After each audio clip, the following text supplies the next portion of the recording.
Bab 446. Bab 446, Akhir Aliansi 3. Koang. Dengan sinar cahaya biru, seluruh area tempat perkemahan Yulin dikepung. Menuangkan pedang itu seperti pemboman. Teriakan meletus dari mana-mana. Kuak, menghindari. Mereka yang tidak bisa mengatasinya tidak punya cara lain untuk menghindarinya. Semua orang berusaha menghindarinya. Namun, seolah-olah pedang itu bergerak sesuai targetnya. Sialan, ini adalah satu-satunya hal yang tidak berbeda dari Kastil Jin. Hong Palwo tidak tahu apa yang harus dilakukan sekarang setelah Sky Flash jatuh. Di Kastil Jin, serangan ini tidak ditujukan pada pasukan keadilan. Namun, sekarang dialihkan ke mereka, kerusakannya tak tertahankan. Tidak mungkin, belas kasihan tidak ada untuk Chun Youn, yang memutuskan aliansi. Tanpa mengedipkan mata, Sky Flash terus berjatuhan. Tidak butuh waktu lama, sudah ada ratusan korban jiwa. Ini berbeda dari dulu. Saat itu, terlalu banyak orang di Kastil Jin. Karena beberapa faksi seperti Yulin, pasukan jahat, kultus iblis, dan klan bela diri Dewa Pedang 6 ada di sana, butuh banyak waktu bagi Sky Flash untuk mencapai target mereka. Hanya jika Tuan Chun terbunuh, genosida ini akan berhenti. Lagi pula, hanya ada beberapa orang yang bisa memblokir pedang. Dengan cara itu, pemusnahan datang untuk mereka dalam waktu singkat. Swoosh! Dentang! Kuak! Hong Palwo menciptakan perisai ki dan berteriak. Suaranya, yang dibawa oleh energi, menyebar ke segala arah. Jika kita ditakdirkan untuk menderita seperti ini, mari kita bunuh penguasa kultus iblis. Musuh sendirian. Pedang yang menembus jantungnya akan membawa kemenangan bagi kita. Tangisannya yang berulang-ulang memengaruhi para prajurit yang enggan. Itu karena itulah satu-satunya cara mereka bisa lepas dari keputusasaan. Jika mereka bisa menangani 200 atau lebih pedang es sekaligus, itu berarti penguasa kultus iblis tidak berdaya. Tapi itu tidak akan menjadi tugas yang mudah. Koang. Pedang ki di sekitar Chun Youn melindunginya. Jika mereka tertangkap dalam jarak dekat, mereka akan langsung mati. Apalagi, sekuat apapun mereka ingin pindah, intimidasi dan ketakutan yang diberikan oleh Chun Youn tidak bisa diatasi. Orang-orang kehilangan keberanian karena ketakutan. Para pemimpin berpikir seperti itu. Seperti yang dikatakan Hong Palwo, hanya ada satu lawan. Tentu saja, dia adalah monster yang melebihi kekuatan manusia, yang artinya setiap orang harus bersatu untuk bertahan hidup. Prajurit pasukan keadilan. Pemimpinmu. Pada saat itu, seseorang berteriak dengan suara kesakitan. Itu adalah Mu Guchon, komandan dan pemimpin pertama. Meski lengannya ditarik, dia memutuskan untuk mengorbankan dirinya untuk mengubah situasi. Harus hidup, mati, harus mati, hidup. Jika seseorang ingin hidup, mereka mati, dan seseorang ingin mati, mereka hidup. Itu adalah kata-kata seorang jenderal terkenal, Ogi, yang tidak pernah kalah dalam 76 pertempuran. Jangan lari dari musuh hanya karena takut mati. Jika Anda membunuh iblis jahat itu dengan tekad untuk mati, Anda akan hidup. Aku akan memimpin. Apa? Teriak Mu Guchon, mengambil senjatanya, dan berlari ke arah Chun Youn. Untuk menyelamatkan orang-orang dari fraksinya, dia tidak keberatan mengorbankan dirinya sendiri.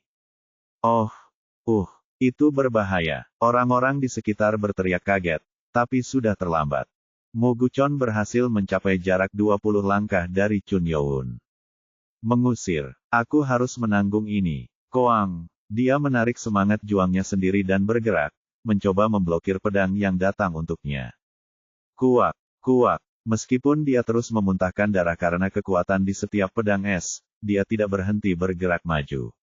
Sosok yang dia tunjukkan dekat dengan pejuang sejati yang diimpikan orang. Pemimpinmu. Mata orang-orang yang ingin lari menatapnya. Meskipun dia tahu dia akan mati, dia terus bergerak, membuat semua orang bersorak untuknya. Pemimpinmu. Pergi. Penggal kepala monster itu. Suara-suara bergabung dari orang-orang di sekitar, semua bersorak untuknya. Semua orang di Yulin terus meneriakkan satu nama. Mu Guchon. Mu Guchon. Wah! Seolah membalas dukungan yang mereka berikan padanya, Muguchon terus bergerak maju meskipun batuk darah. Masih ada harapan untuk Yulin. Pemimpin ini akan berfungsi untuk menyalakan bara api. Alangkah baiknya jika Chun Yowun setidaknya bisa disentuh, tapi itu tidak masalah. Jika dia mati dengan ganas, faksi itu akan mendapatkan keberanian dan mulai melawan. Dentang. Saat itu, pedang yang dipegangnya patah. Meskipun itu bukan senjata sederhana, itu adalah pedang berharga yang terbuat dari besi dingin, tapi bahkan itu tidak bisa menahan serangan konstan dari pedang es. Swoosh! 3 pedang es datang bergegas ke arahnya. Inilah akhirnya. Itu pada saat itu. Koakoang. Wah! Orang-orang berteriak serentak dengan suara lebih keras. Mata Muguchon berbinar. Saat dia mengorbankan dirinya untuk menghidupkan kembali keberanian faksi, dia mengira tidak ada yang bisa ikut campur, tetapi 2 pemimpin dan 1 komandan mencegah kematiannya. Kami akan melakukan ini. Apakah pemimpin pertama berpikir bahwa dia akan mendapatkan akhir yang keren? Hidup mati-matian. Mari kita hidup bersama. Itu adalah Biksu Sati, Yeon Yang In, dan Komandan Oh Maeng. Muguchon tersenyum saat melihat mereka, menghalangi pedang. Tuan dari kultus iblis. Ini adalah kekuatan pasukan keadilan. Di saat krisis, mereka bersatu. Dengan tekad seperti itu, jika semua orang bertarung bersama, Dewa Iblis tidak akan melihat hari lain. Pengorbanan tidak dilakukan oleh seorang prajurit. Teriakan, ayo bergerak. Wong, Muguchon tersenyum dan mengangkat pedang patah di tangan kirinya, dan bergerak. Dan untuk melindunginya, mereka bertiga terus memblokir pedang yang masuk. Akhirnya, jarak menyempit menjadi 10 langkah. Semua orang lain yang berhasil menghindari pukulan terus mengawasi mereka berempat. Seolah berkonsentrasi pada Sky Flash dan pedang udara, Chun Yowun tetap diam. Jika mereka mendekat dalam 3 langkah lagi, mereka bisa mengurangi jarak. Mimpi yang selalu mereka miliki. Dia harus dihentikan. Jika Sky Flash dapat dihentikan, saya akan memiliki kesempatan untuk menghidupkan kembali keberanian yang telah hancur. Muguchon memiliki 2 tujuan. Itu untuk menyelamatkan faksi dan membuktikan bahwa Chun Yowun dan Sky Flash-nya dapat dihancurkan jika semua orang bergabung. 8 langkah, 7 langkah, 6 langkah, 5 langkah, 4 langkah. Para prajurit semua menghitungnya di kepala mereka. Penggal kepala pemuja iblis. Meskipun mereka tahu bahwa itu bukan suatu kemungkinan, semua orang berharap itu bisa dilakukan. Bahkan para pemimpin melihat Muguchon dengan mata berkaca-kaca. Akhirnya, pemimpin pertama Muguchon mengambil langkah ketiga. Meskipun wajahnya berdarah dengan luka, dia merasa puas bahwa dia berhasil melakukannya sebelum meninggal. Pemimpin Hong, pastikan untuk memberitahu keluarga saya tentang bagaimana saya meninggal. Generasi masa depan juga akan melawan Dewa Iblis atas namanya. Tidak ada lagi penyesalan. Muguchon mengirim satu pesan terakhir ke Hong Paluo, dan mengeluarkan pedang Ki dari tangan kirinya dan mencoba menusuk leher Chun Yowun. Itu dulu. Si brengsek itu akan menyebabkan perselisihan besar. Apa? Tata. Chun Yowun bergerak. Secara alami, mereka mengira dia akan bergerak untuk menghindari pukulan. Namun, itu berbeda dari yang mereka harapkan. Swoosh! Bagaimana ini? Kenapa Sky Flash tidak berhenti? Biksu Sati dan Yeon Yang In bergumam. Ketika Muguchon menyerang, mereka berpikir bahwa kilat langit akan berhenti, tetapi terus berlanjut. Ini tidak masuk akal. Bagaimana dia bergerak sambil menangani begitu banyak pedang udara? Muguchon juga kaget, tapi Chun Yowun dengan ringan menghindari pedang itu dan meraih pergelangan tangannya, mematahkannya. Retakan, kuak, dan itu bukanlah akhir. Chun Yowun meletakkan tangan kirinya di dadanya. JJJKKK. Dengan ki dingin yang luar biasa meningkat, tubuh Muguchon membeku. Tidak sepenuhnya beku seperti Ma Kuijong. Kepala dibiarkan keluar. Apa itu? Muguchon, yang siap mengorbankan dirinya, berubah menjadi patung es yang aneh. Tiba-tiba, Chun Yowun bergerak menuju Biksu Sati, yang menghalangi pedang udara. Chun Yowun panik, dia memperlebar jarak, tapi jarak skill mereka terlalu besar. Chun Yowun menghindari serangan dengan menggerakkan tubuhnya dan menanamkan energi internal ke dalam dirinya. Koang, Tidak mungkin dia akan baik-baik saja. Seolah-olah dantiannya kacau. Dantiannya, yang telah dia latih selama beberapa dekade, hancur dalam sekejap. Aku belum bisa jatuh. Astaga, Chun Youn membekukan tubuhnya yang jatuh, kecuali kepalanya, yang batuk darah. Yeon Yang In yang bingung mencoba menjauh dari Chun Youn. Di mana? Koang. Brengsek. Di depannya, pedang dibanting seolah membuat sangkar baja. Saat dia diblokir, Chun Youn mendekat dan menikamnya sebelum membekukannya. 4 tuan yang ingin mengorbankan diri berubah menjadi patung es, hanya menyisakan kepala mereka di luar. Tidak. Ini berbeda dari rencana awal. Jika mereka mati, faksi itu akan meninggalkan ketakutan mereka dan terbakar amarah. Koang. Kuak. Sementara itu, pedang udara masih bergerak. Moguchon, yang tidak terbunuh, terjebak dalam es yang terpaksa menyaksikan anak buahnya mati. Tuan dari kultus iblis. Apa ini? Apakah Anda menghina kami? Bolehkah menginjak-injak harga diri dan pengorbanan orang-orang seperti ini? Saya lebih suka berharap untuk kematian. Bahkan jika dia takut mati, dia tidak menginginkan ini. Tindakan Chun Youn seolah-olah menghina para pemimpin. Pengorbanan. Saat itu, Chun Youn melihat ke suatu tempat dan pura-pura tersenyum sambil menurunkan tangannya. Dan, mereka berhenti. Sky Flash berhenti. Orang-orang yang berlarian berteriak berhenti. Semua mata mereka menatap Chun Youn dan 4 orang yang membeku dalam es. Apakah dia kehabisan energi internal? Tidak mungkin. Bahkan di Jin Castle, Sky Flash berkecamuk lebih lama dari sekarang. Semua pemimpin menatap Chun Youn dengan mata waspada. Mereka tidak tahu apa yang harus dilakukan. Saat itulah Moguchon berbicara. Tuan dari kultus iblis. Saya tidak tahu apa yang Anda coba lakukan, tetapi bahkan jika Anda mencoba memulihkan aliansi, Anda telah melewati batas yang tidak dapat diubah. Petik 2. Kamu banyak bicara. Retakan. Kuak. Sebelum dia bisa menyelesaikan kata-katanya, rahangnya terdistorsi dan menjuntai. Saat rahangnya patah, Moguchon bahkan tidak bisa berbicara. Pemimpin pertama, kamu setan jahat. Chun Youn memandang Biksu Sati, yang membentaknya. Jika kamu berencana mengorbankan dirimu, aku seharusnya tidak mengabaikan tekadmu. Apa artinya itu? Aku memberimu kesempatan. Petik 1 tanda seru tanda tanya petik 1. Yeon Yang In memandang Chun Youn dan Biksu Sati dengan pandangan bertanya. Saat itu, Chun Youn berteriak agar semua orang di sana bisa mendengarnya. Kalian prajurit Yulin. Saya tidak percaya bahwa Anda bergerak dengan satu hati dan satu kemauan. Petik 2 tanda tanya petik 2. Wu Wong. Mendengar kata-kata Chun Youn, semua pemimpin menjadi kaku. Itu karena mereka bisa menebak bahwa akhirnya tidak akan menyenangkan. Apa yang dia rencanakan? Chun Youn terus berbicara. Meskipun aku terus memberikan kesempatan kepada para pemimpin, mereka tetap mengincar nyawaku, sesama anggota aliansi sebelumnya. Saya tidak memakai topeng pria dewasa seperti kalian. Mereka yang menargetkan saya dan kultus saya akan dibunuh dan disingkirkan seperti rumput liar.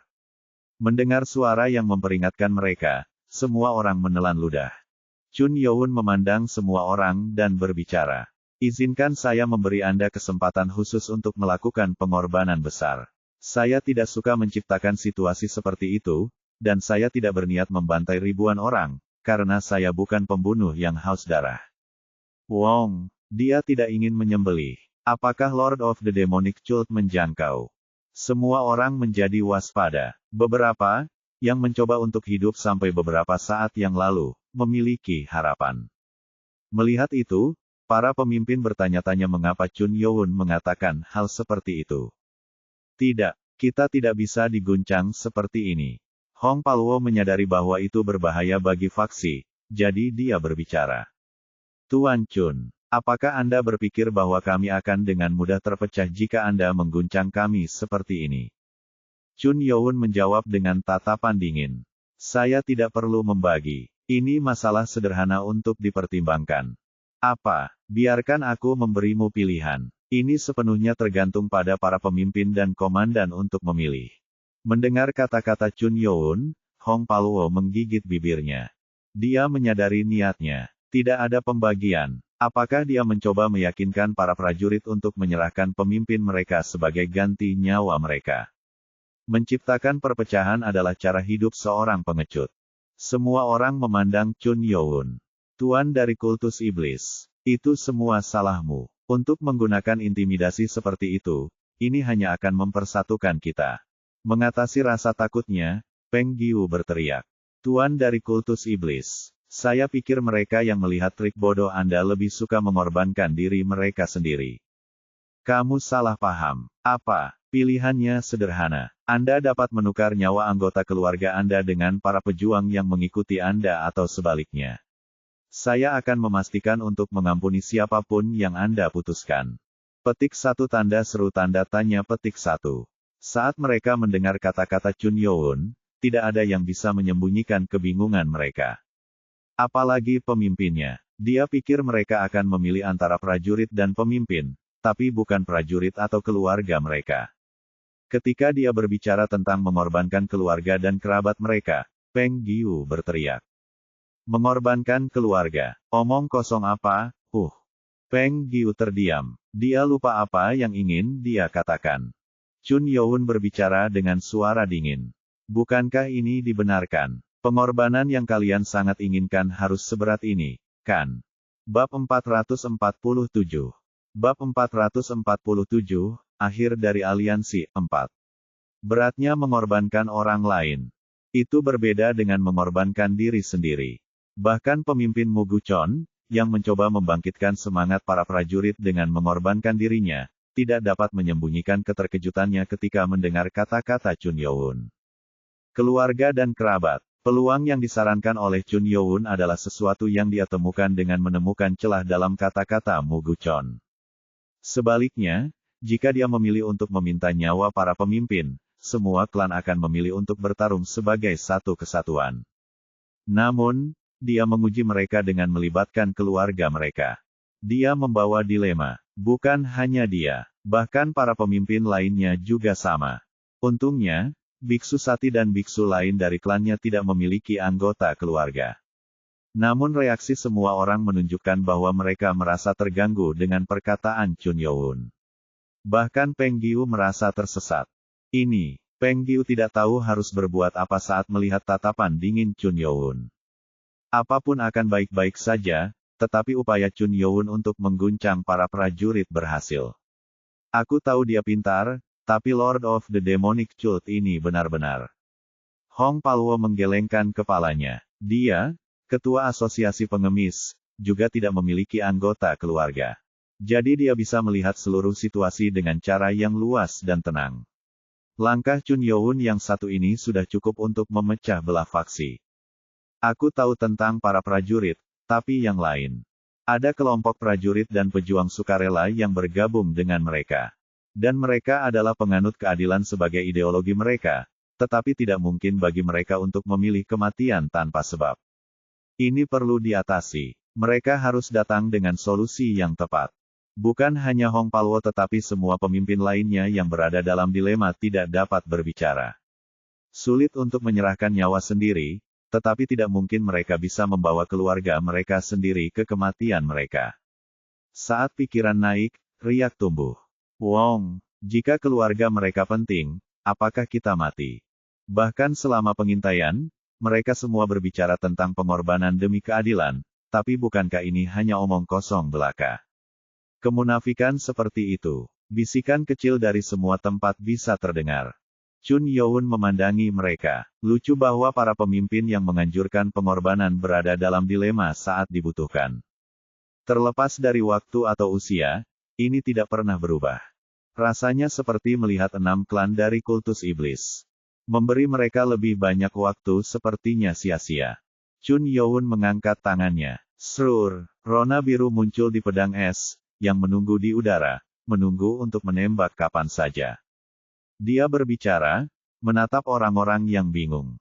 Tampaknya pilihan yang dibuat oleh para pemimpin Anda adalah kelangsungan hidup keluarga mereka. Saya harap Anda akan menghormati pilihan yang dibuat oleh para pemimpin Anda yang berasal dari faksi yang sama. Dengan kata-kata itu, Chun Youn mencoba menurunkan tangannya, dan jeritan meletus. Berhenti. Mengapa kita harus berkorban untuk keluarga mereka? Benar, keluarga penting bagi semua orang, tetapi siapa yang akan merawat keluarga kita jika kita mati? Para pemimpin bingung. Mereka tidak bisa membuka mulut karena mereka tahu situasi seperti itu akan muncul, tetapi dengan tindakan licik Chun Youn, itu meledak. Saat seseorang berteriak, orang-orang mulai bergabung. Mengapa kita harus berkorban untuk mereka? Tidak akan. Bukankah seharusnya para pemimpin yang memimpin Yulin menjadi orang yang memberi contoh? Bagaimana bisa kalian semua memaksa kami untuk mengorbankan diri kami sendiri? Ini buruk. Bahkan para komandan tidak bisa menyembunyikan ekspresi bingung mereka atas keluhan para prajurit. Jika para pemimpin berbicara, maka pembagian pasukan akan menjadi kenyataan. Jika itu masalahnya, maka Dewa Iblis jahat, Chun Youn, akan mendapatkan apa yang diinginkannya.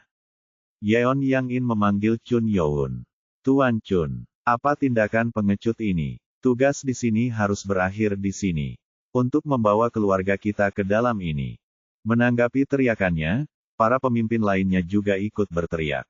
Semua orang dari faksi Yulin, jangan menjadi mangsa rencana orang jahat ini. Semua yang dia lakukan adalah untuk memisahkan kita. Jika kita berpisah seperti ini, semuanya akan berjalan sesuai dengan rencana Dewa Iblis.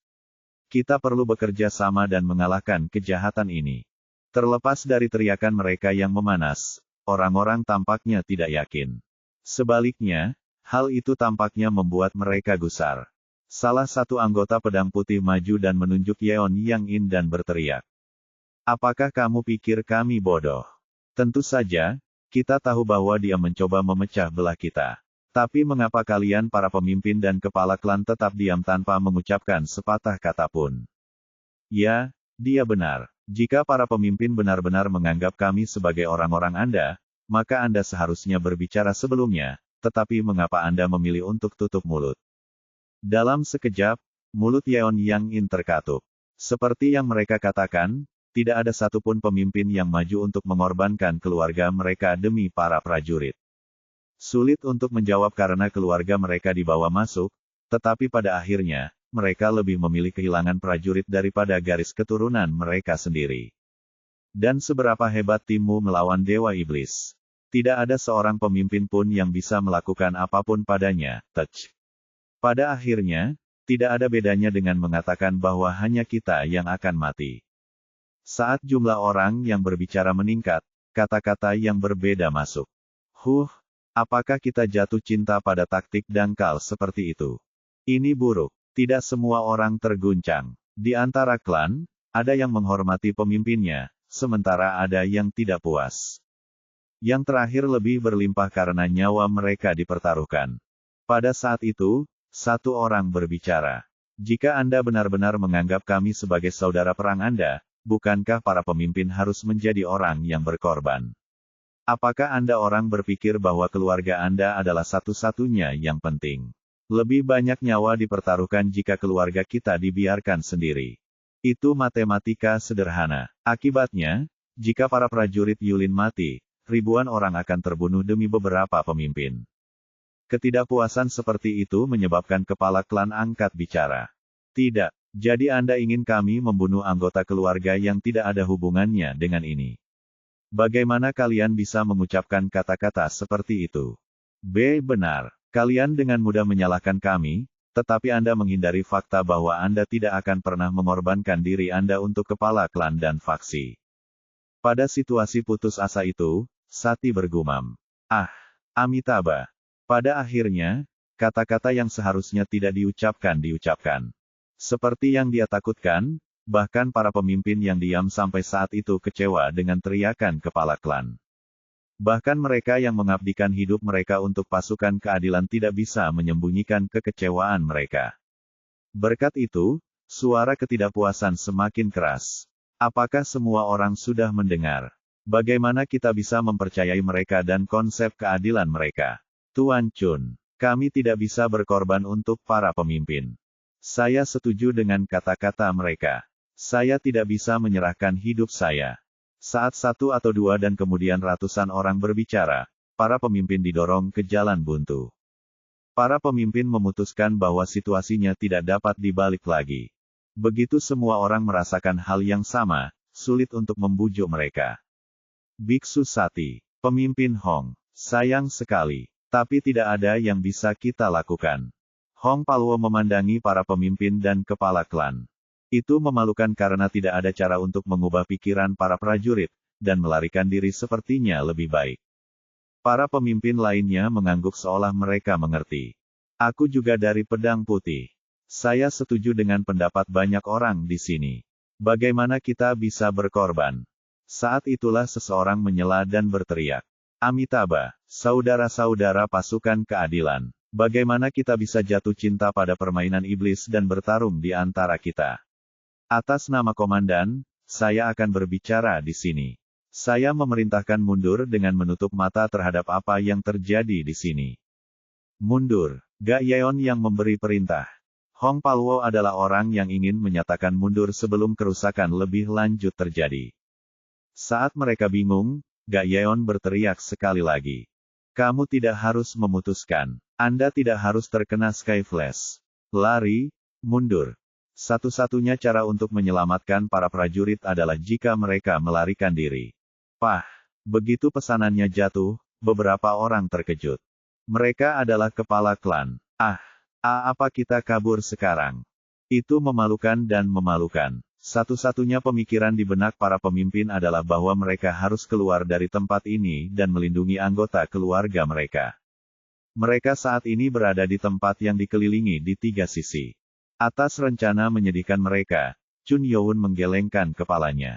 Kalian banyak berjabat tangan. Artinya tidak ada sifat tetap. Dimulai dengan para pemimpin dan kemudian para prajurit. Mereka semua mencoba untuk mundur. Ikuti kepala klan. Bagi dan lari. Wong. Sekitar 400 orang. Para pemimpin, yang menyadarinya, memanfaatkan situasi dan memberi jalan untuk lari. Penguasa kultus iblis. Suatu hari, kami pasti akan melunasi hutang ini. Berpikir bahwa ini adalah penghinaan terburuk yang pernah mereka hadapi, mereka menggertakkan gigi dan bersumpah untuk membalas dendam. Rencana mereka adalah menghindari Sky Flash sebanyak mungkin. Tidak peduli seberapa terampil dewa iblis itu, ada batasan untuk apa yang bisa dia lakukan dengan Sky Flash itu, yang berarti mereka harus menjauh dari Chun Youn. Itu dulu, menendang, Yeon Yang In berhenti di jalurnya. Dia melihat sesuatu yang mengejutkan di depan. Ini sebuah penyergapan yang mengejutkan. Ratusan pemuja menghalangi jalan mereka keluar dari pegunungan. Di barisan depan berdiri seorang pria dengan topeng unik. Raja Kegelapan. Dia adalah penjaga agung, Marakim. Bersamanya, pria yang selalu berada di samping penguasa kultus iblis adalah 6 pedang dan prajurit mereka, semuanya menghalangi pelarian mereka. Dia tidak datang ke sini sendirian. Peng Giu menatap mereka dengan mata ketakutan. Kekuatan bawahan Dewa Iblis sudah dikenal luas sejak pertempuran di Kastil Jin. Tapi, meski ini pertama kalinya dia melihat mereka, dia melihat betapa berbahayanya mereka. Pria berambut perak di sebelah kanan dan yang memakai mantel bulu, benarkah dia? Yang mengejutkan mereka, orang-orang mengenakan pakaian Istana Es Laut Utara. Sekitar 100, mereka semua tampak seperti prajurit kerajaan dari Istana Es. Kenapa mereka di sini? Bahkan Mak Wijong yang langsung kembali ke markas tidak tahu apa yang terjadi di Ice Palace, jadi tidak ada yang bisa membayangkan bahwa Ice Palace ada di tangan Chun Youn. Yang pasti adalah bahwa Ice Palace bekerja sama dengan Demonic Cult. Energi internal dari orang itu tidak biasa. Yang dilihat Peng Giu adalah Dan Jucheon. Dan kemudian dia melihat seorang wanita, yang memiliki mata yang tajam. Meskipun dia terlihat kuat, sepertinya dia tidak bisa membela diri. Gadis itu tampaknya lemah. Mungkin karena energi besar yang dilepaskan oleh aliran sesat, dia memutuskan untuk mencari wanita yang terlihat lemah itu. Satu-satunya cara dia bisa melarikan diri adalah jika dia bisa menembus barisan mereka. Ikuti aku. Peng Giu segera menutup jarak dan melompat ke kiri tempat wanita itu berdiri. Melihatnya melakukan itu, Ko Wanghur dari 6 pedang menyeringai. Dia pasti memiliki keinginan mati. Peng Giu sama sekali tidak sadar karena pikirannya diselimuti keinginan untuk melarikan diri hidup-hidup. Daripada membunuhnya, itu adalah keinginannya untuk mengalahkannya dan kemudian melarikan diri dari jalan yang dia blokir. Tetapi, Caca Chang, bagaimana gadis lemah itu menerima seranganku dengan begitu mudah? Yang mengejutkan, wanita itu mampu menghentikan serangan Peng Giu. Seolah itu belum cukup, dia membuka pedang Qi, yang langsung memotong kepalanya. Memotong, kuak, dengan teriakan singkat, kepala Peng Giu jatuh ke tanah dan berguling. Wanita muda itu bergumam ketika dia menginjak kepala. Yang muda, aku telah hidup lebih lama darimu. Kamu gadis kecil yang cengeng. Atas serangan percaya diri Peng Giu dan kematiannya yang segera, mereka yang mengikutinya terkejut. Pemimpin Peng Giu. Tidak, meski kehilangan satu tangan, Peng Giu masih menjadi pemimpin pasukan keadilan. Mereka tidak pernah berharap dia kalah dengan cara seperti itu. Kamu terburu-buru, Tetua Yin Moha. Cih, meskipun dia tampak muda, dia adalah sesepuh dari Demonic Cult, seorang superior master. Dalam beberapa tahun terakhir, dia berhasil mempelajari 24 pedang iblis, dan dia bahkan salah satu dari 3 pendekar pedang teratas di kultus iblis. Dia adalah seseorang yang paling ditakuti musuh. Caca, wah, jeritan datang dari sisi kanan. Mayat Yeon Yang In, yang diturunkan oleh para prajurit Istana Es, ditemukan. Tidak ada gunanya mencoba mengusir ki dingin yang sudah ada di tubuhnya. Siapa monster ini? Dia memandang Dan Jucheon, yang tidak bergerak satu langkah pun.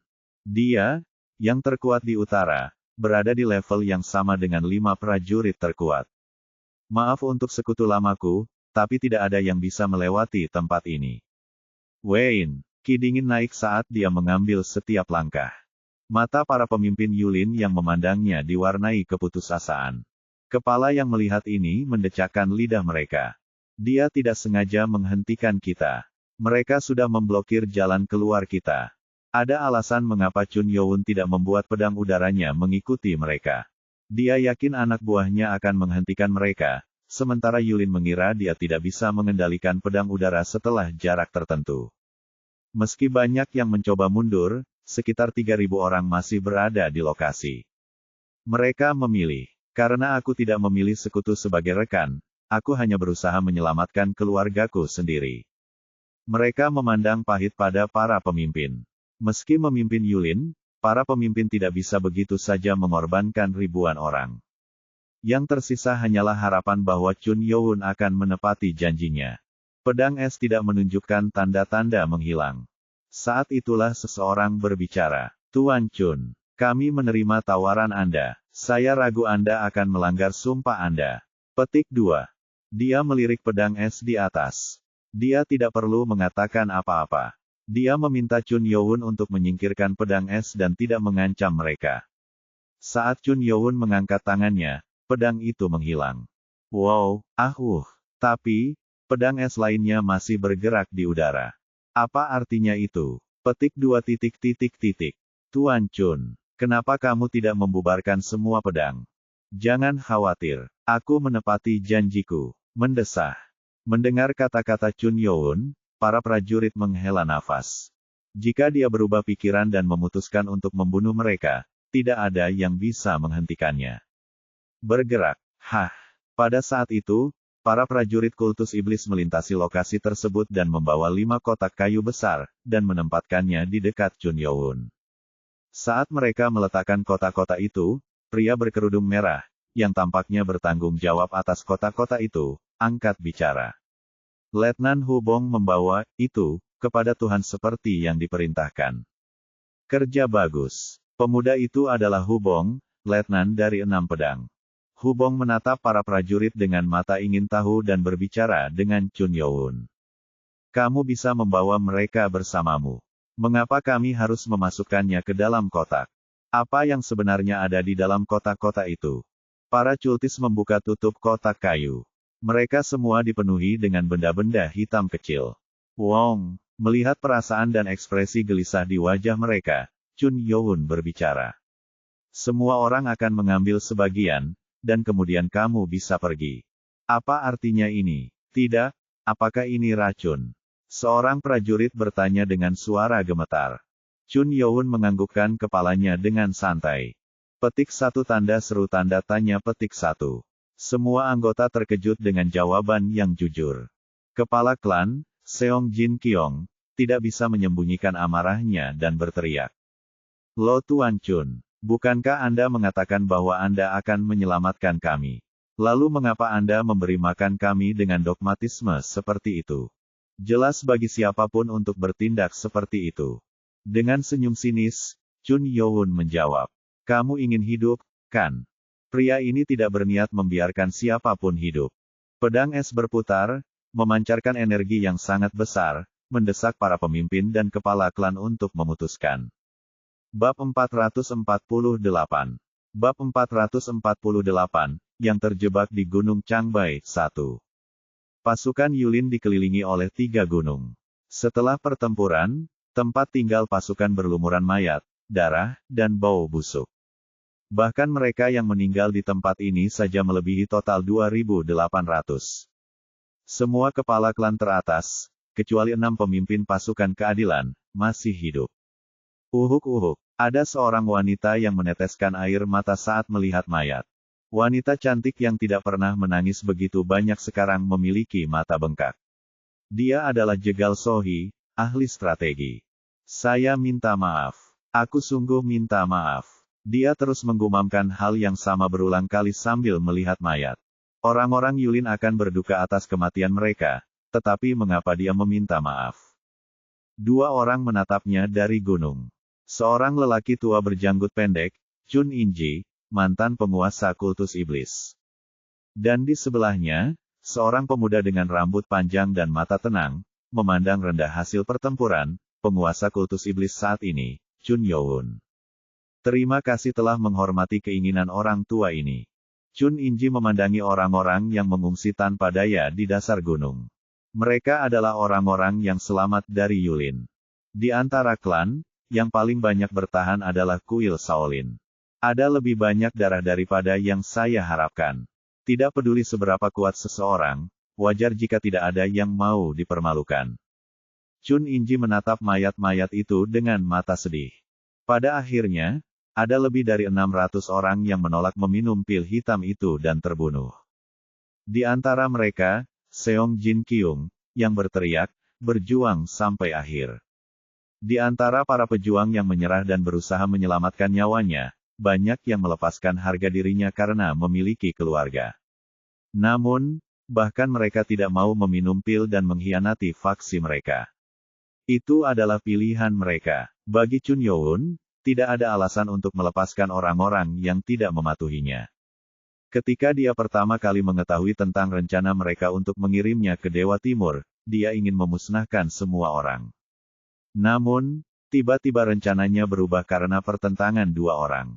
2 hari yang lalu, Jegal Sohi, yang memasuki barak Lord of the Demonic Cult, berlutut. Dengan berlinang air mata, dia memohon agar fraksinya diampuni. Karena Chun Youn adalah seorang bangsawan, dia pikir dia mungkin ingin mengurangi pengorbanan yang tidak perlu, tetapi Chun Youn tidak tertarik pada belas kasihan. Kamu adalah tawanan perang, jangan terlibat. Enyahlah. Terlepas dari peringatan Chun Youn, dia tidak menyerah. Dia meletakkan kepalanya di tanah. Aku sadar kamu marah karenanya, tapi di antara mereka, kebanyakan dari mereka diseret ke sana terlepas dari keinginan mereka. Tetua ke-6 Mongmu berteriak atas desakannya. Tuhan kita, dengan kemurahan hatinya yang luas, mengizinkanmu untuk berkeliaran di sekitar sini meskipun menjadi tahanan, tetapi kamu bertindak seperti kamu menjalankan tempat ini. Lihat di sini, penjaga, tangkap wanita ini dan tahan dia. Kultus masuk dan mencoba mengambilnya ketika dia berteriak. Silakan. Tolong dengarkan aku. Jika Tuan Chun dapat menunjukkan sedikit kemurahan hati, Anda dapat membagi mereka dan membuat mereka menyerah tanpa mengambil nyawa mereka. Mata Chun Youn berbinar mendengar kata-kata Jegal Sohi. Dia menawarkan strategi untuk pemujaan. Aku tidak akan memintamu untuk menyelamatkan semua orang. Tolong biarkan mereka yang menyerah pergi. Saya akan mempertaruhkan hidup saya dan membantu Anda sampai Tuan Chun merasa puas. Menonton Chun Youn, dia tahu bahwa dia bukanlah seseorang yang menunjukkan belas kasihan kepada musuhnya. Mencegah pengorbanan besar adalah hal terbaik yang bisa dia lakukan. Membuat mereka menyerah. Chun Youn, yang tertarik dengan rencana itu, menghentikan mereka untuk membawanya pergi. Hanya untuk mendengar apa rencana ini. Dengan cara itu, dia memberitahu para pemimpin tentang taktik yang akan memecah belah pasukan. Mendengar itu, para pemimpin di barak tidak bisa menyembunyikan kekaguman mereka. Jika semuanya berjalan seperti yang dia katakan, akan ada pembagian besar di antara pasukan. Itu bukan tawaran yang buruk. Tetapi, itu adalah trik yang menyenangkan untuk digunakan. Namun, bahkan faksi yang masih hidup yang menyerah masih akan terus kembali. Itu ditolak. Mereka yang memohon belas kasihan sekarang akan mengincar balas dendam nanti.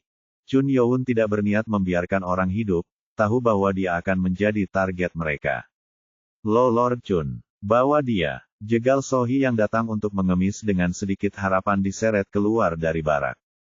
Kemudian orang yang tidak terduga maju dan meminta Chun Youn untuk mempertimbangkan kembali pendapatnya.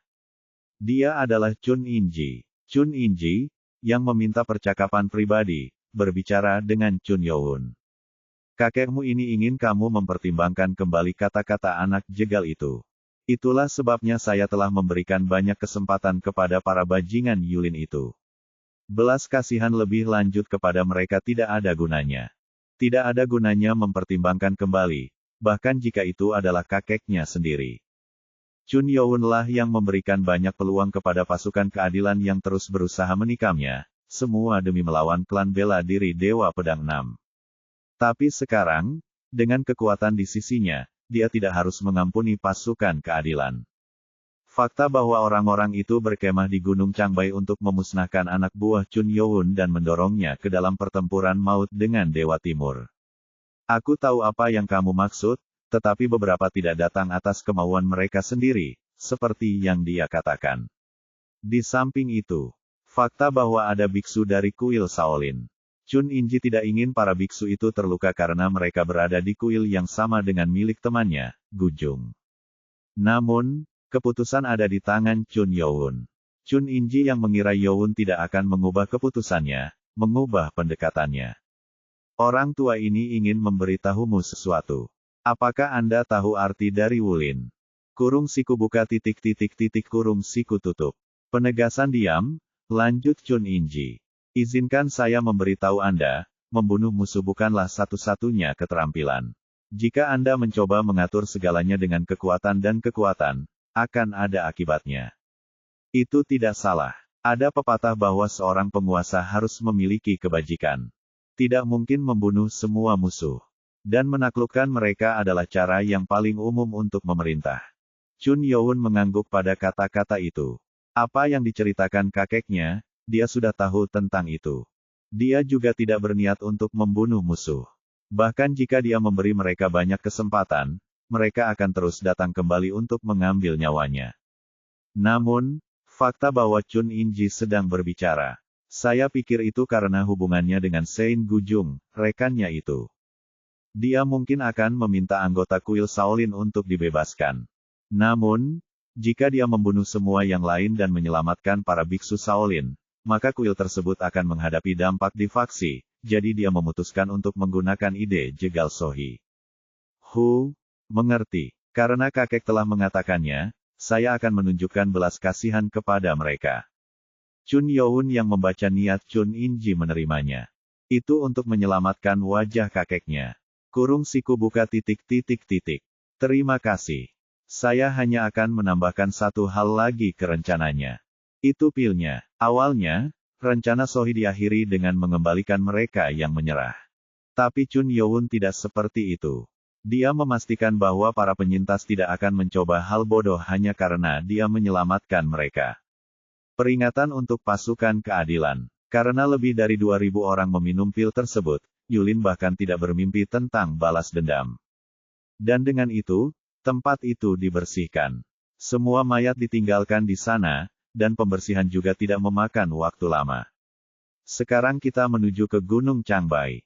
Atas pertanyaan Chun Inji, Chun Youn mengangguk. Setelah menyelesaikan perseteruan dengan pasukan keadilan, tiba waktunya untuk menuju Gunung Changbai. Mereka harus mendapatkan inti dari binatang roh sebelum Blade God Six Martial Clan. Pasca Sansi, Wang Heol, yang dibalut perban, bergerak ke barat daya. Awalnya, mereka tinggal di dekat Gunung Changbai dan mencoba membuat Yulin dan kultus iblis bertabrakan, tetapi mereka bahkan tidak punya alasan untuk turun. Sialan, Yulin itu karena dia menerima pesan bahwa pasukan Yulin lainnya sedang menuju markas mereka. Itu tidak seperti pangkalan itu kosong. Ada lebih dari 4.000 prajurit, termasuk calon lord masa depan, di sana. Jika Yulin mencoba melakukan serangan kecil, dia akan mengabaikannya, tetapi dikatakan bahwa Yulin mengambil 20.000 prajurit. Secara harfiah, Yulin memang sedang melakukan perang habis-habisan. Bajingan itu tidak bisa diabaikan lagi. Mendapatkan inti itu penting, tetapi tidak kehilangan basis mereka bahkan lebih penting. Sekarang, yang elit pasti sudah dekat Sansi. Dia menerima pesan dari Istana Potala yang mengatakan bahwa mereka telah menyeberangi Gunung Gan. Berkat aliansi dengan Forces of Evil, mereka bergerak cepat. Buru-buru. Jika tidak, basis utama mereka akan dihancurkan oleh pasukan keadilan. Kedua pria di atas kuda berhenti di dekat punggung bukit. Di depan mereka, sekelompok hingga 1.000 orang sedang bergerak dengan menunggang kuda. Meski jauh, itu adalah pasukan elit dari Blade God Six Martial Clan. Aha, kami tidak terlambat. Pasukan mereka bergerak lebih cepat dari yang diperkirakan. Keduanya buru-buru menunggang kuda mereka. Para elit, yang memperhatikan mereka, berhenti maju. Dia buru-buru mencoba memberikan informasi lengkap tentang pasukan Forces of Justice. Di mana Tuan Pedang? Mendengar pertanyaan itu, seorang lelaki tua berjanggut putih dan penutup mata emas di mata kirinya menjawab. Kami menerima pesan penting dari Blade Lord yang mengatakan bahwa dia menuju markas sendirian 4 hari yang lalu. Al sendirian. Kalau dipikir-pikir, tidak ada Blade Master kecuali Blade Lord. Yang berarti dia sendirian saat menuju markas. Kenapa kamu datang ke sini? Jika Anda menerima pesan tersebut, Anda harus tahu bahwa pangkalan itu dalam bahaya. Anda harus menuju ke pangkalan. Petik 2. Kita sedang dalam perjalanan ke Gunung Changbai atas perintah Blade Lord. Ke Gunung Changbai. Wang Heol terkejut. Meskipun dia tahu bahwa Blade Lord kompeten, bagaimana dia bisa mengirim prajurit klan menjauh dari markas saat Yulin datang untuknya? Dia kuat, tapi bagaimana dia bisa menghentikan seluruh pasukan? Pria di penutup mata itu tersenyum. Jangan terlalu khawatir. Blade Lord berkata bahwa dia akan segera bergabung dengan kita, jadi kita harus melanjutkan dan melakukan apa yang diperintahkan kepada kita. Sekitar waktu yang sama, Gunung Huang, terjadi pertempuran besar. Sekitar 20.000 prajurit yang dekat dengan kekuatan militer suatu negara terlibat dalam perang habis-habisan di markas klan Blade God Six Martial. Pertempuran berlanjut selama setengah hari, dan mereka hanya berhasil bertahan sepanjang waktu di sana. Karena jumlah prajuritnya besar, ada ratusan korban dari Blade God Six Martial Clan karena mereka tidak mengetahui mode pertempuran pasukan keadilan. Terus dorong. Jangan sisakan anak panahmu. Menembak. Orang-orang dari setiap faksi mengangkat suara mereka, mencoba meningkatkan moral anak buah mereka sendiri. Seperti yang dikatakan Mak Wijong, para elit Blade God Six Martial Clan hilang dari markas. Namun, meski begitu, pasukan Yulin tampak menderita tak berdaya, meski mendapat hasil positif. Jika keadaan terus berlanjut seperti ini, mereka mungkin bisa merebut markas mereka pada malam hari. Koa, Yi Mok, yang bertanggung jawab atas serangan itu, menyerang para pemanah yang menembakkan panah dari tebing gunung dengan pedang udara. Lebih dari 50 orang terbunuh oleh tangannya. Menakutkan, seluruh gunung telah diubah menjadi benteng mereka. Pemimpin yang hebat. Pong Chungun dari klan Gunung Hua berbicara. Pada upaya mereka untuk memasuki pangkalan, karena jebakan yang dipasang di pegunungan, lebih dari 1.000 prajurit menderita. Mereka tidak akan bertahan lama. Para cendekiawan dari klan Jegal membongkar semua jebakan. Mereka mengatakan bahwa diperlukan 2 jam untuk memeriksa dan membongkar jebakan, tetapi tidak butuh waktu lama. Setelah merebut pangkalan, kami akan merencanakan penyergapan pada pasukan utama mereka. Ini semua adalah taktik yang direncanakan Yobeom Ryo untuk berurusan dengan Blade God Six Martial Clan dan bahkan Demonic Cult.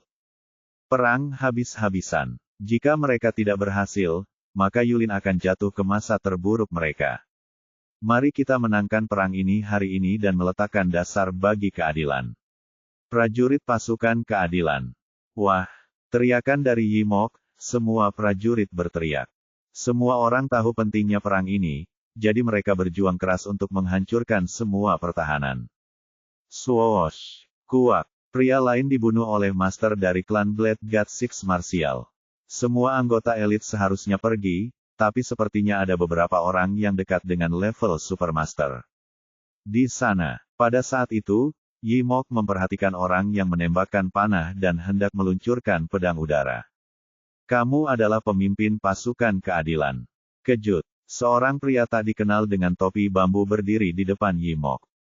Kapan? Dia terlalu berkonsentrasi pada perang.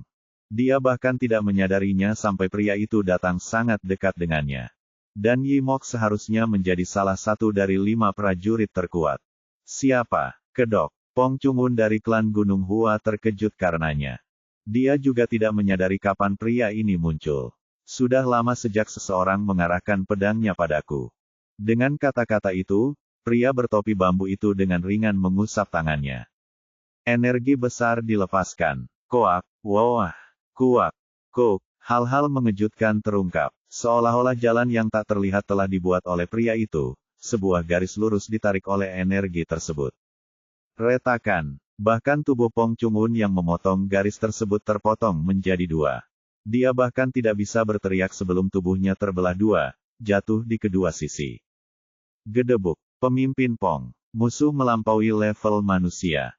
Jika mata Yimok tidak salah, pria ini hanya menggunakan energi tak terlihat. Dengan mata gemetar, Yimok bertanya. Kamu, siapa kamu? Ini adalah orang yang berdiri di puncak semua seniman bela diri di sini, yang mulia. Petik 1 tanda seru petik 1. Pria tak dikenal itu adalah Blade Lord, kepala dari Blade God Six Martial Clan. Bab 449. Bab 449, yang terjebak di Gunung Changbai, 2. Dengan para prajurit Istana Es Laut Utara dan 6 pedang serta orang-orang mereka, sekitar 600 orang sedang menuju ke selatan. Chun Youn, yang sedang menunggang kuda di garis depan, memiliki ekspresi tenang seperti biasanya. Namun, ekspresi Chun Inji agak gelap. Itu karena apa yang dia dengar dari seorang anggota murid kuil Shaolin sebelum mereka berangkat ke Changbai. Satu-satunya sisang jarim yang tersisa di kuil Shaolin adalah Biksu Wuchun. Membalas budi karena mengizinkan para biksu Shaolin untuk hidup dan karena pertimbangan untuk Chun Inji, dia memberitahu mereka tentang pria bertopi bambu dan niat membunuh yang mereka rasakan dari gunung. Dia bahkan tidak menggunakan teknik, namun dia mengalahkan para pemimpin. Sulit untuk mempercayai apa yang mereka dengar. Bahkan Chun Inji, seorang mahaguru dan salah satu dari 5 prajurit terkuat terakhir, harus membuka 2 atau 3 teknik. Namun, dia terkejut ketika mendengar bahwa Superior Master dikalahkan dengan pukulan dan tendangan sederhana. Jika dia sekuat itu, dia tidak bisa disebut sebagai salah satu dari 5 prajurit terkuat lagi. Tidak berlebihan untuk memanggilnya yang terbaik. Tujuan akhir dari setiap seniman bela diri adalah mengerahkan kekuatan besar dengan sedikit gerakan. Jika Dewa Timur berhasil mencapai itu, maka dia di atas segalanya adalah seniman bela diri. Chun Inji memandangi cucunya, Chun Youn, yang sedang menunggang kuda di sampingnya. Dia adalah cucu saya dan memiliki keterampilan yang luar biasa. Tapi apa yang akan terjadi? Dalam perang ini, ia berhasil melihat keterampilan Chun Youn dengan matanya sendiri. Dengan lebih dari 200 pedang es yang dia gunakan untuk dirinya sendiri, dia tampak seperti iblis. Tetap saja, dia tidak tahu mengapa hatinya merasa khawatir. Mungkin karena lawan sepertinya sudah mencapai puncak. Amitabha, hati-hati, Tuan Chun. Alasan mengapa kami bermaksud mengirimmu ke Dewa Timur bukan karena kami menganggap enteng Dewa Iblis. Biksu Wuchun memperingatkan. Sebagai anggota pasukan keadilan, akan baik bagi monster seperti Tuan Chun untuk melawan Dewa Timur dan dikalahkan, tetapi sebagai rekan, saya harap cucu Anda tidak pernah melawannya. Dia juga pernah melihat pertarungan Chun Youn. Namun demikian, dia telah memperingatkan mereka tentang kejahatan di pegunungan. Bahkan setelah mendengar semua itu, dia tidak merasa terganggu. Meski diperingatkan, Chun Youn tampak tenang. Chun Inji tidak tahu apakah itu karena Chun Youn percaya pada dirinya sendiri atau karena kendalinya yang luar biasa. Sebelum kembali, Biksu Wu Chun mengatakan satu hal lagi. Bukan itu saja, tapi sepertinya dewa dari timur berusaha melindungi kita. Melindungi. Mereka dikalahkan, bukan? Apa informasi baru ini? Mungkin terdengar tidak masuk akal, tapi bukannya mencegah kami memasuki gunung. Rasanya dia memperingatkan kami tentang sesuatu di dalam. Seolah-olah dia mencegah kami memasuki tempat yang dipenuhi binatang buas. Nyatanya, banyak orang dari Yulin pernah merasakan sesuatu dari gunung tersebut. Sebagian besar dari mereka mengingat niat membunuh itu, dan Biksu Wu Chun yakin bahwa Dewa Timur membantu mereka. Bagaimanapun juga, menurut Biksu Wu Chun, Dewa Timur akan berusaha mencegah kita memasuki gunung. Sekitar 5.000 orang Yulin diblokir olehnya. Secara alami, dia tidak perlu berusaha keras untuk memblokir kultus iblis, yang hanya memiliki 1/10 dari jumlah itu. Satu-satunya pilihan mereka adalah bertabrakan dengannya. Untuk mendapatkan inti. Aku melihat pegunungan. Saat mereka bergerak, mereka yang memimpin berteriak. Di kejauhan, puncak gunung yang besar bisa terlihat. Yang tertinggi dari semuanya adalah Gunung Changbai, cukup tinggi hingga seolah-olah menyentuh langit. Akhirnya, mereka semakin dekat dengan Gunung Changbai. Dari sini, aku tidak tahu banyak. Moyong Yu, yang membimbing mereka, berbicara dengan wajah khawatir. Ini adalah pertama kalinya dia sedekat itu dengan gunung. Gunung Changbai yang puncaknya diselimuti kabut menimbulkan suasana mistis seperti yang dikabarkan. Brengsek, kakek saya menyuruh saya untuk tidak pernah sedekat ini. Dia tidak tahu bahwa dia akan datang sedekat ini. Dia hanya ingin keluar dari sana dengan aman.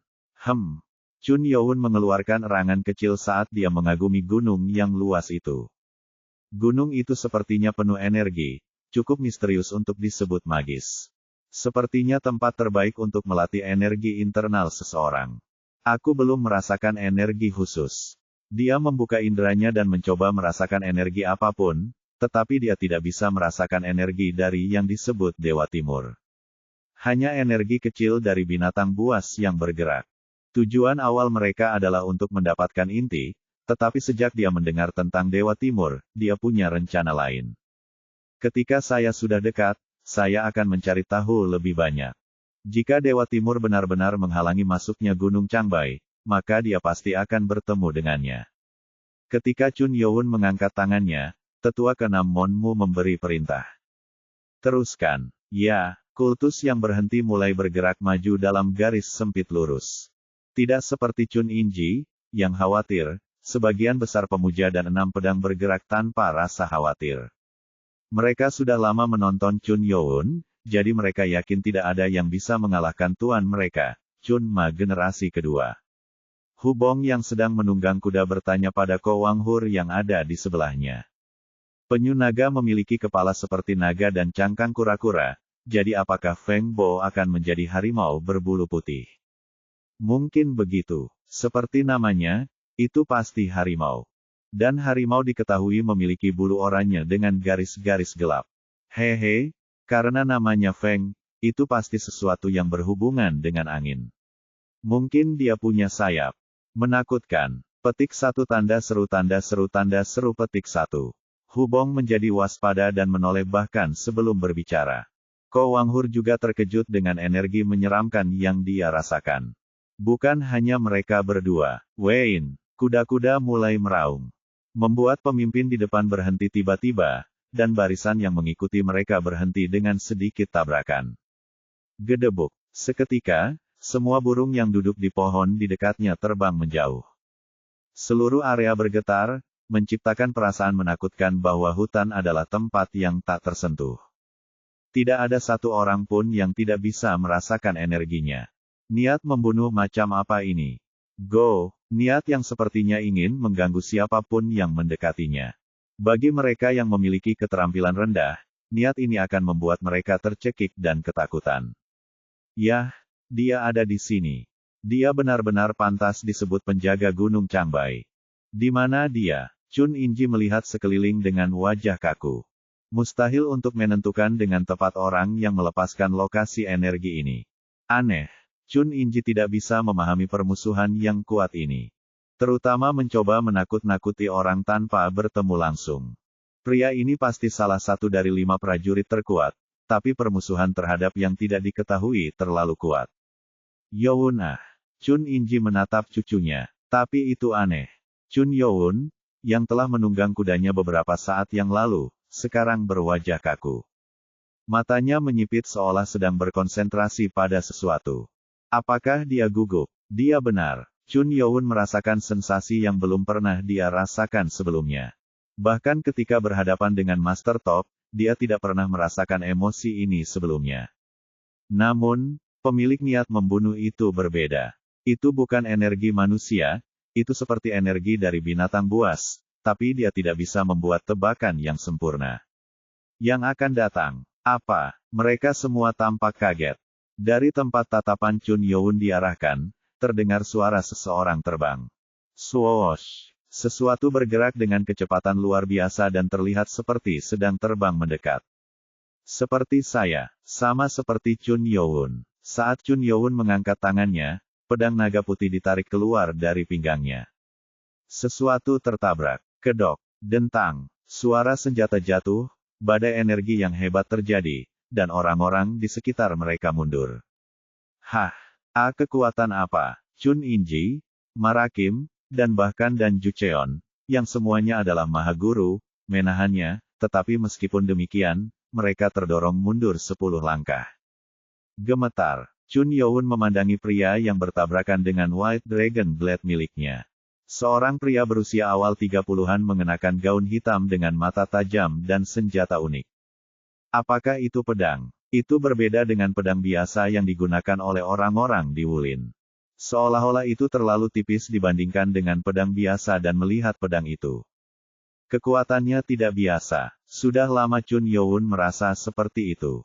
Chun Yowun, yang telah mencapai level Divine Master, tidak dapat menemukan lawan yang cocok untuk waktu yang lama. Yang mengejutkan, pria tak dikenal itu memiliki kemampuan fisik, yang sedikit kurang dari Chun Yowun. Hah, Chun Yowun bukan satu-satunya yang terkejut.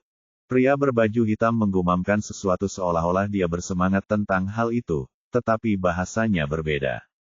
Kamu sepertinya beruntung. Benar, kamu terlihat seperti bajingan nakal tapi bergerak cepat. Chun Yowun mengerutkan kening. Dia tidak bisa mengerti apa yang dikatakan.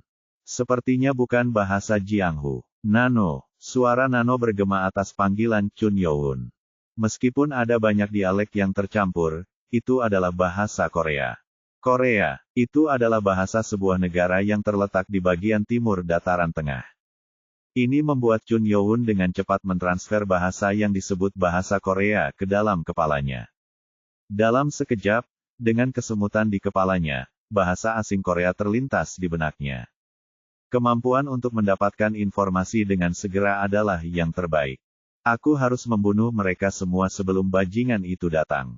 Apakah kamu Dewa Timur? Pria berbaju hitam itu melihat kata-kata yang keluar dari mulut Chun Yowun. Kedok, pria berbaju hitam mendorong pedang dan menyebarkan jarak. Dan berbicara dengan Chun Yowun. Apakah kamu dari Goryeo? Goryeo, Korea kuno. Sepertinya dia mengacu pada negara di timur.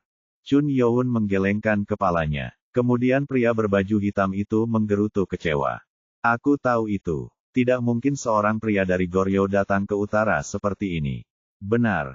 Dia terus berbicara sendiri tanpa menjawab pertanyaan Chun Yowun. Dengan tindakan itu, tidak yakin apakah pria berbaju hitam itu jahat atau tidak. Chun Yowun bertanya sekali lagi. Apakah kamu benar-benar Dewa Timur? Jika itu masalahnya, kami tidak mencoba melawanmu, tapi di sini di Changbai Moon. Itu dulu. Sebelum Chun Yowun bisa menyelesaikan kata-katanya, pria itu membidik tenggorokannya hanya untuk tersumbat lagi. Dentang. Ini adalah pertama kalinya pria yang sama memblokirku 2 kali, kecuali bajingan itu. Bagaimana dengan Chang Bai? Paang. Petik 1 tanda seru tanda tanya petik 1. Pria berbaju hitam melepaskan energi yang sangat besar dari pedangnya, dan pedang naga putih Chun Yowun memantul. Tampaknya itu adalah energi yang disebut angin. Angin seperti pedang yang sangat tajam. Angin. Mata Chun Yowun berkibar. Saat itu, pria berbaju hitam menunjuk ke pedangnya dan berkata dengan kata-kata kesal. Kalian terus membuat kesalahan yang sama. Ini bukan Gunung Changbai. Ini adalah Gunung Baekdu. Sebut Gunung Changbai ini sekali lagi, sial. Ini bukan Gunung Changbai. Yah, bagaimanapun juga aku akan membunuh kalian semua di sini. Saya akhirnya mengoreksi Anda untuk apa-apa. Cih. Mata Chun Yowun menyipit mendengar peringatan dari pria gila yang berbicara sambil tersenyum. Dia bertanya-tanya tentang identitas sebenarnya dari pria berbaju hitam, yang menunjukkan kepercayaan diri saat berbenturan dengannya, dan energi jahat yang dilepaskannya. Orang ini tampak sangat berbeda dari apa yang dibicarakan Biksu Huchun. Itu dulu. Pertama-tama, kamu pria yang sangat menyebalkan. Haruskah kita mencoba menyelesaikan ini dulu? Petik 1 tanda seru tanda tanya petik 1. Apa? Begitu dia mengatakan itu, pria itu melayang ke udara. Pria berbaju hitam, yang melompat setinggi beberapa kaki, membalik tubuhnya seolah itu hal yang wajar untuk dilakukan. Mengi. Tornado sepertinya terbentuk dari tubuhnya, yang berubah menjadi hembusan angin yang sangat besar. Yang lebih mengejutkan adalah embusan angin membawa energi, dan setiap sentuhan angin membuatnya terasa seperti pedang memotong daging. Cacacah, bagaimana ini mungkin? Manusia lajang ini tampak seperti bencana alam. Wajah para prajurit kultus iblis menjadi gelap saat melihat krisis yang akan mereka hadapi. Bab 450. Bab 450, yang terjebak di Gunung Changbai 3. Di atas puncak tertinggi Gunung Changbai, ada seorang pria yang sedang berlatih. Tempat pria bertopi bambu itu berada adalah tempat di mana orang bisa melihat seluruh pegunungan barat Gunung Changbai. Di belakangnya ada sebuah danau besar, jernih dan transparan, memantulkan langit biru. Dia merasakan ketenangan danau dengan mata terpejam. Riak, gelombang kecil muncul di danau yang tenang di belakangnya. Ombak, yang menyebar seperti riak, mulai menjadi semakin kuat. Mengi. Angin dingin menyapu pipi pria itu saat semak-semak bergoyang. Pria bertopi bambu itu membuka matanya dan melihat ke arah datangnya angin. Ke utara, getaran yang kuat mengalir melalui tanah, yang sepertinya menggerakkan gunung. Mendesah, pria itu menghela nafas panjang. Aku memperingatkan mereka untuk tidak pergi sejauh itu. Dia sengaja menjaga barat, mengira orang akan datang lagi. Tapi sebaliknya, mereka sepertinya datang ke utara. Saya hampir tidak berhasil mencegah mereka datang lebih jauh. Saya tidak mengerti mengapa ini terjadi lagi. Menggelengkan kepalanya, dia bangkit dari tempat duduknya. Melihat ke utara, dia menyipitkan matanya. Hal yang tidak biasa terjadi di utara gunung. Saat awan putih berkumpul di satu tempat, angin berangsur-angsur menjadi lebih kuat, mengambil warna abu-abu gelap. Dia pasti percaya diri sejak bertemu mereka pertama kali. Dia tahu bahwa dia akan mengetahuinya, tetapi dia tidak menyangka para penyusup akan terlihat begitu cepat. Mungkin fakta 10 tahun yang dia buat bisa berbahaya. Jika dia tidak bergegas dan menghentikan, yang itu, pintu masuk gunung akan berlumuran darah sekali lagi. Gur, awan tebal berangsur-angsur berubah menjadi hembusan angin. Aneh, bahkan ketika dia membantai penyerang sebelumnya, dia tidak harus menggunakan kekuatan angin. Jika demikian, maka, mungkin sejumlah besar orang seperti sebelumnya pasti datang atau apakah ada seseorang yang cukup kuat baginya untuk menggunakan kekuatan itu? Dia melihat ke utara, di mana hembusan angin akan menerpa. Apapun yang terjadi, dia harus bergegas dan mencegah pertumpahan darah. Swoosh! Tak lama kemudian, wujudnya menghilang. Riak di danau, yang berhenti, menjadi lebih besar. Pada saat yang sama, awan hitam di utara mulai berkumpul. Mengi, hembusan angin oleh pria berbaju hitam menyatu dengan kabut yang turun dari awan, menciptakan tornado yang kuat, seperti bencana. Tampaknya cukup berbahaya untuk memotong apapun yang mendekatinya. Koak-koak-koang. Tanahnya sudah retak, menunjukkan kekuatan penghancurnya. Jika mereka memutuskan untuk tinggal di sana, hal-hal buruk bisa saja terjadi. Semua orang bergerak, hindari angin. Ya. Mendengar teriakan dari Ko Wanghur dan Baekgi, orang-orang di garis depan menunggangi kuda mereka untuk menghindarinya. Namun, kuda-kuda yang sudah dekat dengan angin tidak bisa bergerak. Kenapa kuda-kudanya macet? Apa yang terjadi? Ini, menyeret. Kuda-kuda terseret ke dalam tornado, yang terus menjadi lebih kuat. Mereka semua mencoba yang terbaik untuk bertahan hidup dengan menggerakkan kuda-kuda yang sepertinya macet, tetapi tidak berhasil. Akhirnya, mereka harus meninggalkan kuda mereka. Berbalik, para cultis yang dekat dengan angin meninggalkan kuda mereka dan menjauh. Saat mereka meninggalkan kudanya, angin menelan kuda mereka seolah-olah menghisapnya.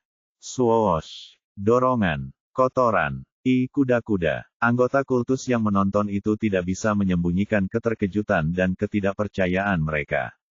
Sebelum angin menyedot kuda-kuda itu, angin tajam seperti cambuk menebas hewan-hewan itu, memercikkan darah kemana-mana. Seolah-olah angin memiliki kehidupan, seperti ki pedang yang kuat. Hah!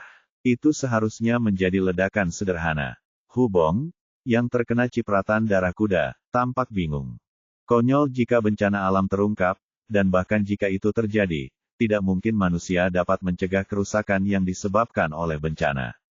Jangan lepaskan. Wong, Ko Wanghur mengangkat tinjunya. Ki berwarna biru, yang dinaikkan secara maksimal, mulai bersinar. Mungkin 6 pedang lainnya mengetahui niatnya. Mereka juga mulai mengisi senjata mereka dengan ki. Ketika para pemimpin dan anggota utama mengumpulkan ki, Ko Wanghur berteriak. Menembak. Cow cow cow. Angin kencang, yang bergerak, menjauh. Ketika mereka menghadapi kepala naga, mereka berhasil bekerja sama dengan baik, jadi ketika mereka melepaskan ki mereka kali ini, itu mengarah tepat ke pusat tornado. Hanya orang yang menciptakannya yang dapat menghentikannya. Di tengah adalah pria berbaju hitam. Memukul pria itu seharusnya cukup untuk membuat tornado ini mereda. Tidak peduli seberapa ganas hembusan angin itu hanyalah angin, yang berarti pedang ki dapat menembusnya. Tetapi, gemuruh. Ki di angin. Sesuatu yang tidak terduga. Ki, yang mereka yakini akan melewati angin, tersapu oleh angin, dan tornado membiru. Kalian benar-benar bodoh. Ya, Ki. Pria di tengah tornado mengulurkan tangannya. Ki biru, yang tersapu oleh tornado, segera keluar dan terbang kembali ke Demonic Cult. Swoosh! Kuak! Menghindari. Anggota kultus yang tidak bisa menghindarinya dipotong. Tidak mungkin mereka tiba-tiba bisa menghindari serangan itu. Cacaca. Di sisi lain, 6 pedang tidak bisa menyembunyikan kebingungan mereka. Mereka buru-buru memutuskan untuk memblokir serangan karena menghentikannya tidak mungkin. Dentang. Apa ini? Ki pedang, yang tersapu oleh tornado, tampaknya menjadi lebih kuat. Berkat itu, mereka didorong mundur. Kiak. Munku telah meningkatkan energinya untuk menangkap pedang ki dengan telapak tangannya saat Chun Youn masuk dan menangkapnya. Mengepalkan. Tuan. Menenangkan wajahnya yang memerah, dia menatapnya ketika Chun Youn berbicara dengan suara serius. Itu tidak serius. Jaga jarak dari hembusan angin, Munku, dan yang lainnya juga. Ya, mengerti. Jika angin cukup kuat untuk membelokkan ki pedang, maka anggota biasa dari kultus tidak akan mampu mengatasinya. Hanya mereka yang berada di atas level master unggul yang bisa bertahan, nyaris. Bisakah manusia menciptakan angin? Mereka semua ketakutan dengan bencana alam ini. Chun Inji mencabut pedang yang ada di pinggangnya. Kedok. Jika gaya rotasi cukup kuat untuk mengembalikan ki pedang. Chun Inji mengumpulkan dan memadatkan energi yang kuat di pedangnya dan bergerak ke kanan menuju tornado. Chun Inji, yang pedangnya ada di tangan kanannya, mengayunkannya ke udara.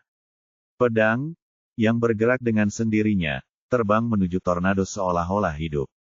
Pedang udara, penjaga hebat. Kita hanya bisa menghentikan ini dengan menghentikan parti yang menyebabkan hembusan angin. Dipahami. Marakim yang mengerti perkataan Chun Inji pun mengangkat pedangnya. Namun, Karena dia berada di awal level Mahaguru, dia tidak dapat menghasilkan energi yang cukup untuk mengendalikan pedang dengan benar, jadi dia harus berkonsentrasi terlalu keras untuk mengendalikannya. Aku juga akan membantu. Kedok, swoosh. Dan Jucheon, anggota baru di pesta, mengangkat pedangnya juga, menghasilkan ki dingin yang kuat, dan membuka pedang udara. Ketiga pedang itu menyebar pada saat yang sama, bergegas menuju tornado. Pedang ki sulit dikendalikan setelah meninggalkan tangan, tetapi dengan pedang udara, kontrolnya berbeda. Wah, Chun Inji, yang mengatupkan giginya, berkonsentrasi untuk menembus tornado. Pedang Chun Inji, syarat dengan ki, menerobos tornado. Itu harus ditusuk. Menerobos tidak akan mudah. Tornado itu tampak seperti berubah menjadi tembok, menahan pedang. Pedang itu terlihat seperti akan patah kapan saja jika terus berlanjut. Kekuatan apa yang bisa memblokir pedang udara? Chun Inji merasa kehilangan. Meski mencurahkan seluruh energinya ke dalam satu pedang untuk hasil terbaik, dia bahkan tidak bisa menembus tornado. Dentang, kuak, pedang udara Marakim akhirnya pecah. Saat pedang terhubung dengan energi pengguna, saat pedang patah, energi akan mengalir kembali ke pengguna sekaligus, membuat Marakim batuk darah, bocor melalui celah di topeng. Bajingan sombong, kamu pikir kamu bisa menembus anginku?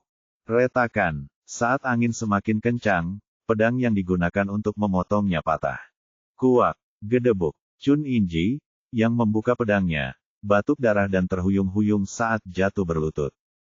Tapi bukan itu masalahnya. Caca-caca, pecahan bilah yang patah terbang ke arah para pemuja.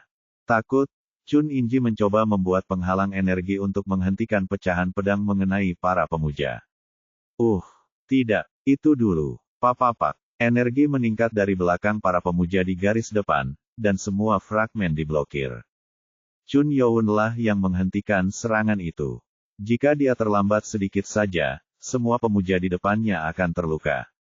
Pedang udara juga dihentikan. Chun Youn telah memikirkan metode yang sama, tetapi dia merasa terganggu ketika melihat bahwa itu tidak berhasil. Saat itulah sesuatu menarik perhatiannya. Papa. Dia mengira ketiga pedang itu telah diblokir oleh tornado. Namun, satu pedang berhasil menembus tornado. Itu adalah pedang udara dan Jucheon. Itu berhasil, dan Jucheon, yang gembira sejenak sambil melihat pedang udara yang menusuk, segera menjadi gelap. Pedang, yang masuk ke dalam, kehilangan energinya dan bangkit kembali. Kotoran, dentang, dan Jucheon memblokir pedang, yang kembali. Chun Youn muncul di sebelahnya. Bagaimana kamu melakukannya? Apa maksudmu? Apakah kamu memasukkan ki pedang ke dalam pedang? Dan Jucheon bingung dengan pertanyaan Chun Youn. Saya memasukkan ki pedang dan ki dingin ke dalamnya. Ki dingin. Mata Chun Youn membelalak. Pedang dengan ki dingin adalah yang berhasil menembus tornado. Chun Youn, yang khawatir menggunakan pedang ki api dan menciptakan tornado api, menyadari sesuatu. Tornado tampaknya memiliki sifat angin. Bahkan jika saya menembus hembusan angin, energi saya pasti akan berkurang. Musuh ini benar-benar musuh yang tangguh. Dia tahu bahwa jika dia tidak terburu-buru, anggota sekte akan tersapu angin. Gaya tarik-menarik yang diciptakan oleh tornado semakin kuat dan berbahaya. Nano, bagaimana badai ini datang? Tidak dapat dipahami bagi manusia untuk menciptakan bencana alam. Jawaban Nano bergema di benaknya. Tidak mungkin menjelaskan bagaimana angin tercipta, tapi, terlihat seperti tornado pada umumnya. Ini adalah fenomena yang disebabkan oleh kombinasi udara panas ke atas dari permukaan dan udara dingin berkecepatan tinggi ke bawah dari awan. Selain itu, berbunyi, augmented reality terbuka, dan partikel putih mulai muncul di sekitar tornado untuk menganalisisnya. Rotasi ke atas ditandai dengan warna merah, dan rotasi ke bawah ditandai dengan partikel biru. Dan partikel putih menunjukkan seluruh tornado. Hembusan angin dikelilingi oleh energi yang disebut SWOT Ki. Mendekatinya sangat berbahaya. Chun Youn mengernyit mendengar penjelasan Nano. Meskipun dia tidak sepenuhnya memahaminya, itu mirip dengan tornado, tapi sepertinya lebih rumit. Sebuah updraft panas berarti panas. Kamu bisa menganggapnya sebagai fenomena energi suhu tinggi. Apakah ada cara untuk menghilangkannya? Jika updraft panas atau dingin dapat dikontrol, itu dapat dihentikan. Ah, mendengar kata-kata itu, Chun Yo-won menyadari sesuatu. Mungkin itu bisa berhasil, dan itu pasti patut dicoba. Sementara itu, angin bergerak menuju anggota yang mundur. Terus awasi. Aku akan membunuh kalian semua. Pria berbaju hitam itu mencibir saat dia melihat ke arah Chun Yo-won. Itu dulu. Tat, hah.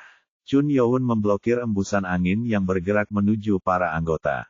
Hembusan angin yang sangat besar dengan kecepatan yang menakutkan dapat menyapu mereka kapan saja, tetapi Chun Yo-won memutuskan untuk tidak bergerak. Kamu pria bodoh. Angin saya tidak bisa dihentikan secara langsung. Jika Anda berharap untuk dihancurkan olehnya, saya akan memberikan apa yang Anda inginkan. Kekek. Dia yakin bahwa Chun Yo-won memiliki keinginan mati. Saat itu, Chun Yo-won mengangkat kedua tangannya. Apa yang kamu lakukan? Iya. Pria berbaju hitam itu menoleh. Jerk. Ki dingin meletus dari semua sisi. Pada saat yang sama, pedang es yang tak terhitung jumlahnya mulai terbentuk di udara di mana angin kencang bertiup. Jumlahnya sangat besar bahkan tornado tidak bisa dilihat. Bagaimana energi dingin seperti itu ditangani oleh tubuh manusia? Pria berbaju hitam itu tertegun. Jika ki dingin yang digunakan pria ini memang sekuat ini, maka tidak mungkin lawannya adalah manusia. Ini terasa aneh, dasar bajingan. Kamu telah menemukan inti dari makhluk roh. Dia yakin Chun Yo-won telah mendapatkan inti dari makhluk roh. Pria berbaju hitam tidak tahu bagaimana caranya, tapi dia sangat marah. Bajingan sombong. Aku akan membunuhmu. Go, mengi. Saat pria berbaju hitam mulai meningkatkan energi dan kecepatan angin, energi tajam muncul di sekelilingnya. Cacaca. Pedang es yang datang entah patah atau tersangkut. Aku tidak tahu apa yang kamu rencanakan, tapi ini tidak berguna. Dia mematahkan pedang es sebelum Chun Yo-won bisa menemukan trik baru. Itu dulu. Swoosh. Pedang es, yang tidak patah, mulai berputar berlawanan arah dengan angin. Pedang es, yang jumlahnya mendekati 1000, berputar, dan pada awalnya, mereka terhuyung-huyung oleh angin, lalu menambah kecepatan. Tidak, apa yang sedang kamu lakukan? Mata pria berbaju hitam itu melebar. Dia tidak pernah membayangkan bahwa manusia bisa mengendalikan begitu banyak pedang es sekaligus. Itu adalah sesuatu yang bahkan dia tidak bisa melakukannya. Tapi kejutannya tidak berhenti di situ. Mari membawamu keluar dari angin. Swoosh. Mengi. Saat Chun Yo-won mulai melepaskan energinya dan meningkatkan kecepatan pedang es. Yang mengejutkan, pria di dalam tornado itu menjadi bingung. Anda bajingan. Apa yang sedang kamu lakukan? Bagaimana Anda bisa memiliki kekuatan seperti itu? Petik 2. Semakin sulit baginya untuk mengendalikan angin. Pedang itu menghalangi gaya rotasi. Saat ki dingin meresap, panas di tornado melemah, dan jangkauan hembusan secara bertahap menurun. Fiuh. Keringat dingin mengalir di wajah Chun Yo-won. Dia juga tegang saat menghadapi pria berbaju hitam. Dia akhirnya menghabiskan banyak energi. Membuat pedang es meskipun patah adalah tugas yang sangat melelahkan. Namun, efeknya terbukti. Itu tidak mungkin. Angin berhenti. Para cultis yang mundur tidak bisa menyembunyikan keterkejutan mereka saat melihatnya. Hembusan, yang dilemahkan oleh pedang es, perlahan menghilang seolah tidak pernah ada. Swoosh. Dan sosok pria berbaju hitam muncul. Sungguh keterlaluan bahwa anginnya telah menghilang, dan matanya merah karena marah. Kamu bajingan nakal. Itu dulu. Sekarang, giliranku. Petik 1 tanda seru tanda tanya petik 1. Chun Yo-won terbang ke udara dan muncul di depannya, dengan pedang naga putih di tangan kirinya dan pedang iblis langit di tangan lainnya. Dia membuka teknik pada saat yang sama ke arah pria berbaju hitam.